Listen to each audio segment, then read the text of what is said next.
What is up, guys? Eric here from Real Film Reviews, bringing you another movie review, this time for the new Jack Black film, The House with a Clock in Its Walls. The House with a Clock in Its Walls is directed by Eli Roth, stars Jack Black, Cate Blanchett, and Owen Vicero. It tells the story of a young boy who moves in with his uncle, played by Jack Black, after his parents are tragically killed.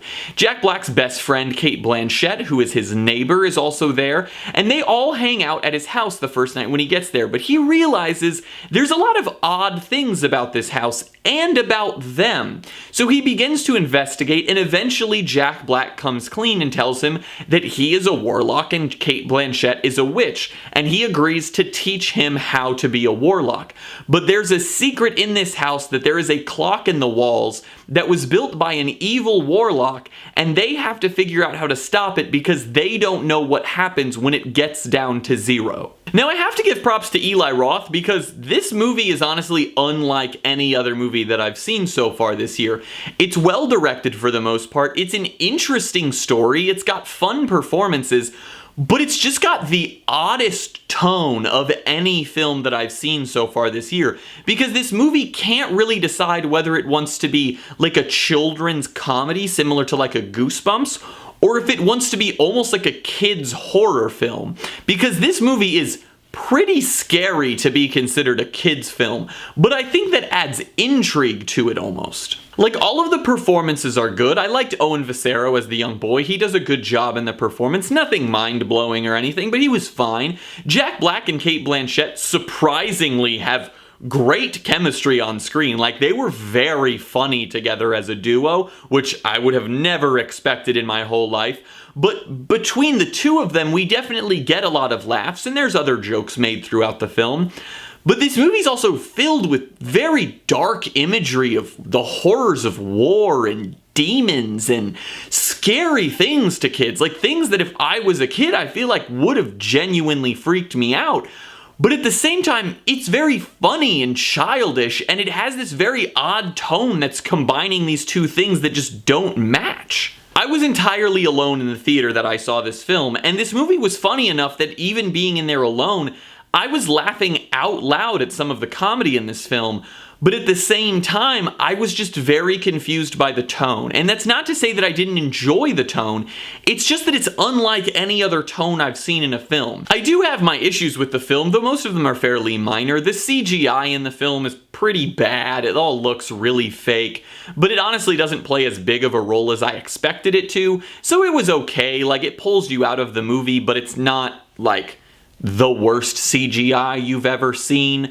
And then along with that, there's a side story about Owen's character when he's at school befriending this kid and them going on like this little adventure.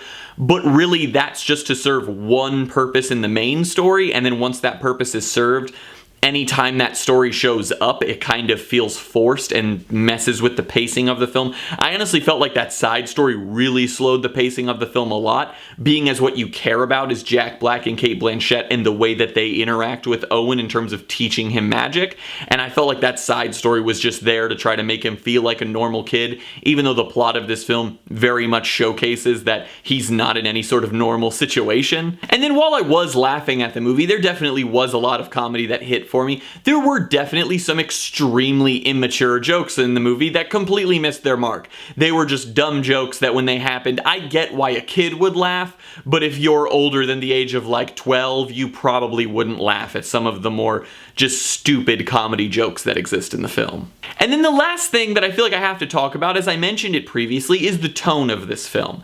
This movie to me was marketed incorrectly because it's very much marketed as a children's film. This movie does have, you know, very much shades of Goosebumps. It very much has that children's horror film element, except for this movie is scarier than that. It definitely has a scarier tone than that, and it also has a lot darker of a story than your average Goosebumps tale would. This movie talks about World War II a lot because it takes place in 1955. It talks about people dying and demons and them doing all kinds of crazy things that feel a little over the top for a children's film. And as I said, I didn't personally dislike that, but I think as a film patron, it's impossible for me to disregard that aspect of the film. It was enjoyable. I liked that tone, but I very much understand why a lot of people would not enjoy that. I'm gonna give The House with a Clock in Its Walls a C+. This is a pretty good movie. It's not one that I'd say you need to like rush to the theater to see, but it's very interesting. The tone that it takes to tell its story is very different from anything else that I've seen recently, and I enjoyed that aspect. I don't want to see the same movie over and over again, so it was nice to see this weird combination of what feels like an adult horror film mixed with a children's film. And I think that for the most part it actually worked. It's funny, the co-stars all get along and have fun banter with one another, but I also think that if you have kids, unless your kid isn't very easily scared, probably avoid this one. Well guys, as always, I'm Eric. If you enjoyed this video, please do like, subscribe, comment down below what you thought of The House with a Clock in Its Walls, share everything we do here on Real Film Reviews, and hope to see you guys later.